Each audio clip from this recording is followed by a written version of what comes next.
harusnya seorang santri yang dapat PBI di Bekasi itu bisa menggunakan pindah vaskes di Tangerang karena dia nyantri di sana, tinggal di sana. Kalau sekarang nggak boleh. Jadi dia bilang, kan ini Bekasi, ya Bekasi dong, nyantrinya di Bekasi. Iya, kan ini sekarang masalahnya tinggalnya di Tangerang. Assalamualaikum warahmatullahi wabarakatuh. Ya, jadi ini memang tentunya yang sudah dipaparkan oleh Pak Kiai, Mas Sigit, Pak Joko terkait dengan ini memang jaminan sosial ketenagakerjaan ini sesuatu yang memang menurut saya ya itu hal yang sangat terus harus dinaikkan isunya supaya bagaimana kemiskinan itu bisa diturunkan ya. Bahwa sejarah mencatat bahwa kemiskinan itu memang bisa diturunkan oleh jaminan sosial. Itu sudah menjadi isu sudah menjadi hal yang umum di negara-negara barat dulu ya dan sampai sekarang di negara-negara berkembang juga dan sebagainya. Nih saya lanjut aja tapi nggak bisa nih. Nah tentunya langsung saja memang bahwa Atkinson bilang ini harus bisa menjadikan bagian dari penurunan kemiskinan jika dua syarat gitu. Kepesertaannya menyeluruh dan manfaatnya ditingkatkan. Jadi kalau hanya sedikit saja yang menjadi peserta, penurunan kemiskinan itu nggak tercapai. Jadi syarat untuk menurunkan tingkat kemiskinan, Mas Joko, adalah bagaimana seluruh rakyat harus ikut terlindungi. Istilah sekarang tuh kalau di Undang-Undang 59 2024 tentang program nasional menengah panjang 2025-2045 itu inklusif, adaptif dan berkelanjutan. Nah, jadi memang tentunya kalau kita mau melihat sekarang ini kan bahwa persoalan kita adalah jaminan sosial di pasal 28H disebut hak seluruh rakyat Indonesia. Dalam Undang-Undang 40 disebut kepesertaan wajib. Tapi ketika diturunkan dalam regulasi operasional itu ada diskriminasi. Misalnya terkait dengan jaminan kecelakaan kerja kematian. Wajib, seluruhnya wajib tuh. Tapi ketika diturunkan perintah pasal 14 dan 17 tentang pekerja miskin dan tidak mampu sampai sekarang nggak diakomodir dalam PBI, JKK, JKM. Padahal landas yuridisnya di pasal 34 ayat 3 bahwa negara mengembangkan sistem jaminan sosial untuk memberdayakan khususnya masyarakat miskin dan sebagainya. Yang jadi sasaran kan subjeknya jelas, masyarakat miskin. Nah tapi nggak dijalankan, baru hanya ada PBI. Saya ada kali 3 kali Gus untuk ikut diundang Lemhanas. Ngomongin soal JKK, JKM untuk PBI. Ketemu dengan Bu Risma, ketemu dari perwakilan Menteri Keuangan, Sosial dan sebagainya. Itu tuh gak, alasannya sederhana sebenarnya. Kita nggak punya data. Data loh, saya bilang bukannya waktu itu Bu Susi pernah melakukan ini untuk nelayan miskin. Bukankah saat ini pun ada pemda-pemda yang sudah mengalokasikan anggaran APBD-nya untuk pekerja informal miskin. Marbot, nelayan miskin, petani miskin, tukang angkot. Itu ada sekarang, ada sekitar 3 juta. Nah itu kan data-data yang sudah real gitu. Tapi waktu itu debatnya kata Bu Risma, kita harus punya data dulu. Ya kalau memang kita punya 3 data, Resosek, kemiskinan ekstrim, DTKS, nggak selesai-selesai. Nah mudah-mudahan ada Inpres 4 2025, data tunggal sosial ekonomi nasional, ini menjadi pintu masuk merealisasikan. Jadi nggak ada lagi alasan, nggak ada duit. Nggak usah sampai kalau di DTKS katanya DJSN itu ada 18 jutaan Pak Kiai untuk yang pekerja miskin. Anggaplah nggak usah 18, 5 juta dulu deh. Dari APBN itu hanya 1 triliun loh, 16.800 kali 5 juta orang kali 12 bulan. Masa dari 3.600 oke lah dipotong 3.306 efisiensi lah, 3.300 triliun APBN kita pembiayaan, masa 1 triliun aja nggak bisa. silpa kita pasti lebih juga. Nah, ini kan persoalan amanat pasal 34, pasal 34 Undang-Undang Dasar 45, pasal 14, pasal 17, fakta sosiologis di lapangan. Banyak loh orang pekerja miskin yang ketika terjadi kecelakaan, dia tuh nggak dijamin oleh JKN. Kata JKN, itu kerjaan BPJS Ketenagakerjaan. Kata BPJS Ketenagakerjaan, kami nggak bisa menjamin loh, bukan peserta. Jadi kan dia terjepit antara tidak didaftarkan, fakta di lapangan terjadi kecelakaan kerja sampai kematian. Menurut saya, mohon maaf ya kalau saya menilai, pemerintahan kita diskriminatifnya sangat tinggi. JKP, jaminan kehilangan pekerjaan, salah satu sumber iurannya dari mana? APBN. Berapa? 0,22% Pak Kiai. Kalau dikonversi ke rupiah itu sekitar 1,2 triliun. Tiap tahun APBN menyerahkan sekitar 1,2 triliun untuk menjamin pekerja penerima upah. Pekerja penerima upah kan pekerja yang memang ter-PHK dapat JKP. Tapi sampai hari ini 1 perak pun tidak untuk pekerja miskin, untuk JKK dan JKM.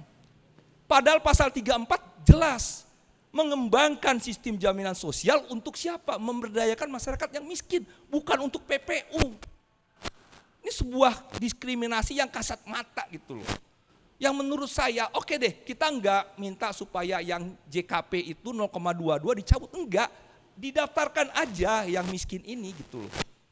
Yang memang sangat membutuhkan perlindungan itu ya. Nah ini jelas bahwa kita pastikan inklusif. Inklusif itu ya masyarakat miskin kita. Jadi kalau ada di Lemhanas masalah data, semoga data tunggal sosial ekonomi nasional bisa menjawab dan tidak perlu lama. Enggak perlu juga langsung 18 juta sekian. Mulai aja dengan 5 juta, itu kan 1 triliun ya. Yang desil 1. Desil 1 diambil aja dulu. Nah, nanti sistemnya kayak BPJS Kesehatan. Pengguna anggarannya Kementerian Tenaga Kerja. Jadi nanti Kementerian Tenaga Kerjaan itu menjadi pengguna anggaran 2. Untuk JKP yang 0,22, untuk pekerja informal miskin, JKK JKM, dimasukkan juga ke ke Kementerian Tenaga-Kerjaan, dia pengguna anggaran. Nah diberikan nanti ke BPJS Tenaga-Kerjaan. Ibu bapak tentunya kita harus masuk juga ke arah airnya lagi. Inklusif itu juga harus bagaimana membuka tadi pekerja informal, pekerja mikro kecil, belum juga diwajibkan ikut jaminan pensiun. Pensiun belum boleh untuk pekerja informal. Sementara 85 juta, tadi 144 juta, itu kan 60% hampir pekerja informal. Yang memang informal dan formal kan tidak akan muda terus, dia akan masuk pada usia tua.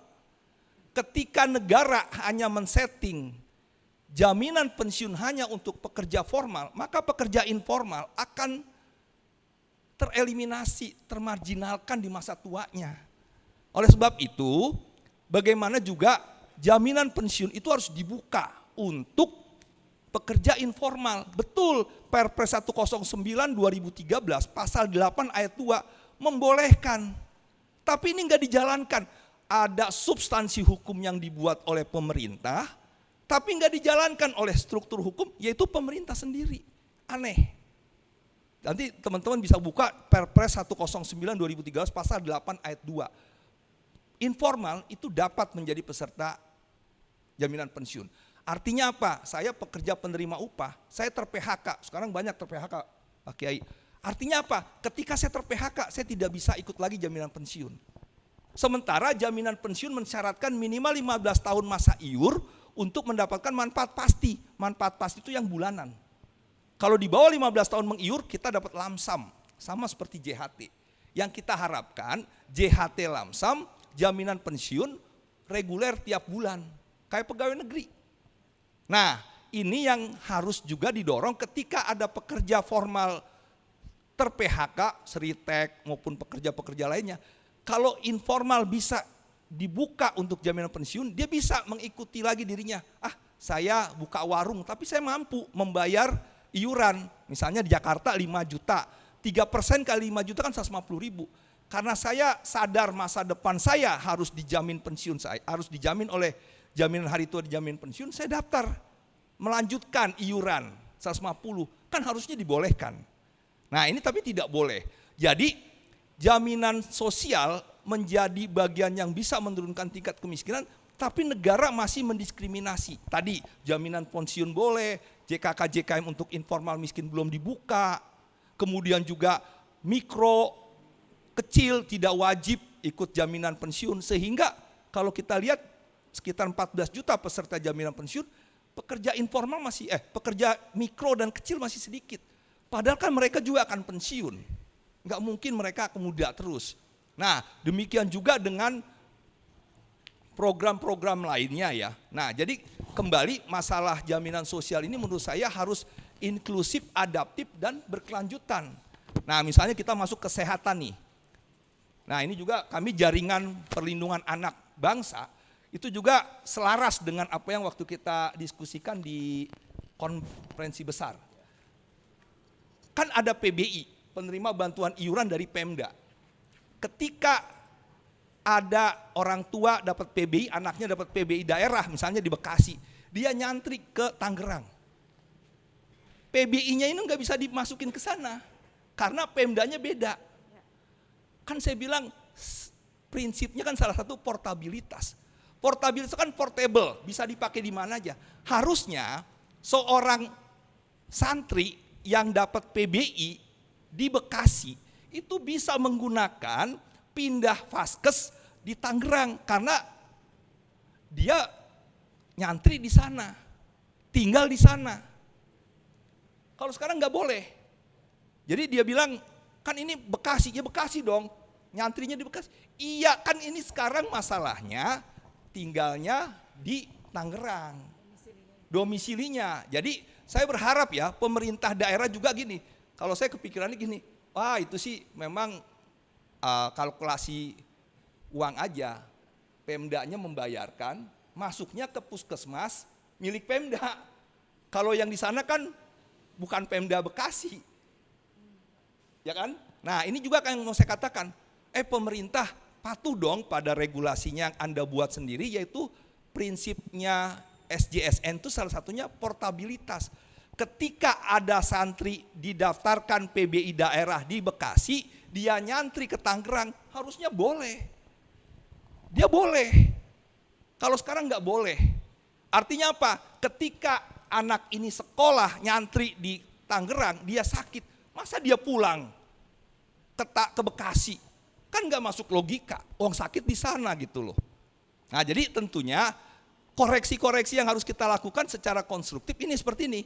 Ya, jadi kita harus bersama-sama nih Pak Kiai untuk bagaimana membuat kembali lurus nih jaminan sosial. Terkait juga dengan jaminan sosial ketenagakerjaan. Tadi bagaimana juga sekarang gini, kita mau membuat yang 85 juta yang informal ini menjadi gini, memformalkan sektor informal, formalisasi sektor informal. Jadi dengan apa? Dengan diatur seperti ojek online, itu juga kan dalam Permenaker 5 2021 Mas Sigit, pasal 34 kan jelas, aplikator harus memastikan pekerja ojek online itu didaftarkan. Itu Permenaker 5 jelas. Faktanya dari sekian juta, 1 juta lah anggap pekerja ojek online, paling hanya berapa ratus ribu. Artinya apa? Ada substansi hukumnya, struktur hukumnya, pemerintah nggak mengawal. Akhirnya ada ojek online, pengendara yang kena musibah nggak dijamin. Nah demikian juga Permenaker 1 mengangkat soal non-ASN. Sebenarnya sudah ada tuh non-ASN juga harus dijamin oleh JKK JKM. Hakim, masa nggak dijamin? Yang mulia, kan gitu. Jangan juga anggota DJSN juga Pak Untung waktu itu ya. Nah ini artinya maksud saya gini, kalau kita baca regulasinya JKK JKM itu wajib. Tapi faktanya kan baru sekitar 35 juta dari 144 juta pekerja kita. Orang yang bekerja di Republik ya, 144,6 tadi. 60% informal, 40% formal. Nah ini yang harus dijamin semuanya. Mengacu pada pasal 14-17 bagi yang tidak mampu didaftarkan dan dibayarkan oleh pemerintah. Nah jadi memang tentunya menurut saya bahwa JKK JKM ini harus diterapkan untuk PBI ya, supaya lebih inklusif, lebih banyak. Nah, Ibu Bapak tentunya perlindungan yang menjadi hak konstitusionalnya rakyat Indonesia ada gak kaitannya dengan negara? Ada juga. Kalau kita baca sekarang datanya yang dikelola oleh BPJS Tenagakerjaan itu sekitar 800 triliun Pak Kiai. Itu 71% itu dibelikan SBN. Surat berharga negara itu untuk siapa? Untuk membantu APBN. Nah, kalau lebih banyak lagi yang dijadikan peserta, iurannya semakin banyak, dana kelolaan itu bisa, kalau BPJS Tenagakerjaan mentargetkan di akhir 2026 itu 1.000 triliun. Nah, kita harus belajar dari Malaysia dan Singapura. Penduduknya sedikit, pekerjanya sedikit, aset kelolaan BPJS Ketenagakerjaan itu sampai 6.000 triliun. Itu kan udah inklusif banget itu, seluruh pekerja dijamin, seluruh rakyat dijamin dan sebagainya. Nah, kita juga harusnya seperti itu dengan adanya program jaminan sosial yang kata Atkinson bisa menurunkan tingkat kemiskinan, maka sudah harus menjadi program strategis nasional menurut saya. Program yang memang betul-betul dipastikan harus lebih inklusif, lebih adaptif dan lebih berkesinambungan. Pekerja informal miskin ketika didaftarkan sebagai peserta jaminan sosial bisa mengeluarkan mereka dari tingkat kemiskinan. Misalnya nih, ketika dia nanti sakit kecelakaan, kan dapat sementara tidak mampu bekerja, dapat bantuan ekonomi. Ketika pun dia cacat total, tidak dapat bekerja lagi, dapat 56 kali upah, tambah bantuan dan sebagainya. Atau sampai dia resikonya meninggal, dapat santunan uang tunai dan beasiswa. Anaknya tidak putus sekolah, sampai perguruan tinggi. Kata mungkin pemulung bilang gini, kalaupun saya mati, anak saya bisa sarjana. Jadi di dalam kubur dia nangis gitu loh, terharu. Jangan-jangan saya hidup, belum tentu anak saya jadi sarjana gitu loh. Tapi ketika saya masuk liang kubur, anak saya masuk jadi sarjana. Kan ini sebuah program yang memang betul-betul bisa menurunkan tingkat kemiskinan. Memang tidak harus mati dulu, karena dalam proses dia bekerja pun dia dilindungi ya. Nah, ini juga yang memang bisa mendukung bagaimana lepas dari kemiskinan. Nah, Ibu Bapak tentunya banyak manfaat yang memang diberikan oleh program jaminan sosial, tidak hanya melindungi pekerja, bagaimana juga negara terbantu. Nah, demikian juga kalau jaminan pensiun, kita berandai-andai dan kita berharap, bukan berandai saja, JKK, JKM diimplementasikan untuk rakyat miskin, pekerja informal miskin, JHT juga. Dan kita harapkan mungkin 2030, 2040, jaminan pensiun itu bisa diimplementasikan untuk pekerja informal miskin, sehingga ketika mereka nanti pensiun, mereka punya tabungan. Nah, ini yang memang kalau mereka punya tabungan, dana yang terakumulasi lebih banyak, kemudian mereka punya daya beli ketika pensiun. Nah, ketika daya beli punya di masa lansia mereka punya daya beli, ekonomi lebih cepat lagi, karena rakyat lansia kita akan semakin banyak. Tapi yang faktanya hari ini banyak yang miskin. Nah, mudah-mudahan dengan jaminan sosial, diterapkannya JHT, jaminan pensiun untuk pekerja informal miskin, mereka juga bisa lebih berdaya, punya daya beli pada saat mereka lansia sehingga tidak jatuh dalam kemiskinan. Demikian, Assalamualaikum warahmatullahi wabarakatuh.